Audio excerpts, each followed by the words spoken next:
আসসালামু আলাইকুম। আপনাদের সামনে একটা গুরুত্বপূর্ণ টপিকস নিয়ে আজকে আলোচনা করব।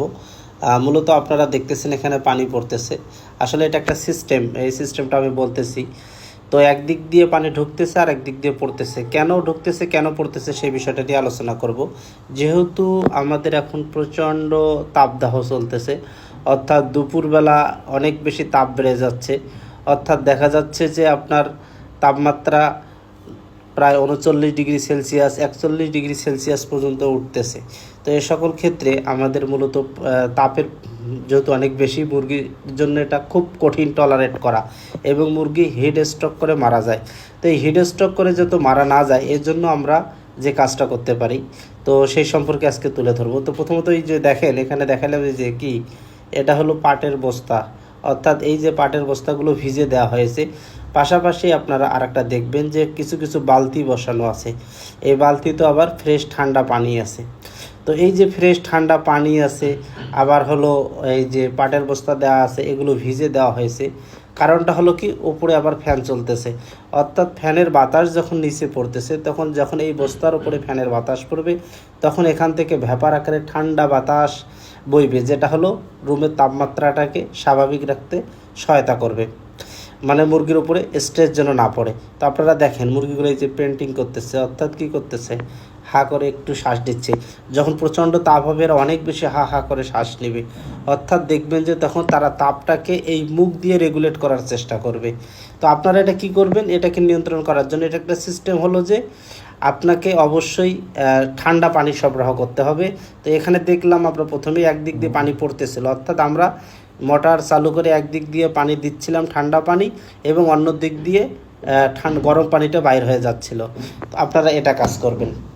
পাশাপাশি আপনারা শেডের ভিতরে পাটের বস্তা ভিজায়ে আপনারা মেঝেতে ছড়িয়ে ছিটিয়ে দিবেন। আর ওপরে যখন ফ্যান চলবে, ফ্যানের বাতাসে তখন এটা ঠান্ডা বাতাস পরিবহন করব। বালতিতে করে আপনারা পানি দিতে পারেন, যেরকম বালতিতে করে পানি দিতে পারেন, এরকম পাটের বস্তা দিবেন। কিছুক্ষণ পর পর এই বস্তাটা ভিজে দিবেন। পাশাপাশি আরেকটা কাজ করতে পারেন, আপনার মেঝে যদি এরকম ফাঁকা থাকে, পুরো মেঝেতে আপনারা পানি দিয়ে রাখতে পারেন। তাহলে দেখবেন যে দেখেন কত পেন্টিং করতেছে।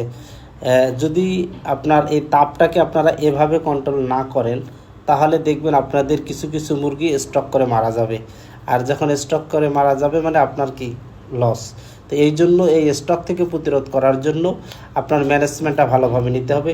প্রয়োজনে আপনাকে টিনের উপরেও পানি স্প্রে করতে পারেন, হুইস পাইপ লাগায় আপনার পুরোটা পানি স্প্রে করবেন। তো এভাবে যখন আপনারা মেনটেন করবেন, তখন দেখবেন যে আপনার ভালো থাকবে। পাশাপাশি যদি আপনার এই যে সিলিং ফ্যানে কাজ না হয়, তাহলে আপনারা স্ট্যান্ড ফ্যানও দিতে পারেন। স্ট্যান্ড ফ্যান লম্বালম্বি মাঝখান থেকে যে কোনো এক পাশে দিবেন। তাহলে এই ফ্যানের বাতাসের ফোর্সে এই যে ভিতরে যে আপনারা পানি দিচ্ছেন, বস্তা দিচ্ছেন, এগুলো থেকে তাপটা কি হয়ে যাবে, মানে ঠান্ডা বাতাস পরিবহন করবে, যেটা মুরগিকে কমফোর্ট ফিল করবে। দেখেন এই মুরগিগুলো গরম, তারপরও মানে একটু স্বস্তি ফিল করতেছে, একমাত্র তাদের হলো এই যে সুন্দরভাবে ব্যবস্থাপনা নেওয়ার জন্য।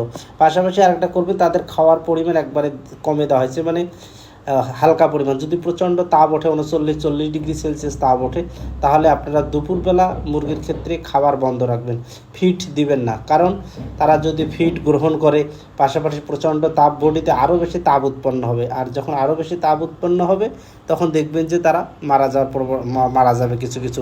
বিশেষ করে বড় বড় মুরগিগুলো যেগুলোর ওজন বেশি, এরা হলো সহজেই মারা যায়।